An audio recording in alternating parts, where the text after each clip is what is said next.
Hello friends, எல்லாருக்கும் வணக்கம். இப்போ பார்த்தோம்னா நம்ம காட்டில் நாங்கள் ஃபுல்லாக பயிர் பண்ணியிருக்கிறோம். இது பார்த்திங்கன்னா கத்திரிக்காய் செடி. ஸோ இந்த ஒரு ரோ மட்டும் பார்த்திங்கன்னா கத்திரிக்காய் செடி போட்டிருக்குறோம். அப்படியே கொஞ்சம் வந்தீங்கன்னா இப்போ நான் தண்ணி கட்டிக்கிட்டு இருக்கேன். ஃபுல்லாக பார்த்திங்கன்னா தக்காளி செடி போட்டிருக்குறோம்.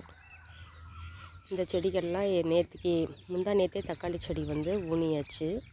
நேற்றுக்கு விட்டுட்டு இன்றைக்கி தண்ணி கட்டிக்கிட்டு இருக்கிறோம். அந்த தளவில் இருக்கிறதெல்லாம் பார்த்திங்கன்னா அரளி வச்சுருக்கோம். இந்தமாரி தான் களை எடுக்கணும். அப்படியே கொஞ்சம் இப்படி வந்தீங்கன்னா ஃபுல்லாக சொட்டு நீர் பைப்பு எடுத்து அதில் மிளகா செடி போட்டிருக்குறோம் நாங்கள். இந்த மிளகா செடியெல்லாம் நல்லா க்ரோ ஆனிச்சுன்னா நமக்கு ஒரு கிலோ 20 ரூபா வரைக்கும் போகும். ஸோ ஏதோ விவசாயிகள் 20 ரூபாய்க்கு போடுவாங்க. ஆனால் விற்கிறவங்க 1/4 கிலோ 20 ரூபான்னு விற்பாங்க. 1 கிலோ 60 ரூபா 70 ரூபான்னு விற்பாங்க. நம்மளால் விற்க முடியலேங்கிறதுனால தான் நம்ம அவங்களுக்கு கம்மி ரேட்டில் வாங்கி கொடுக்குறோம்.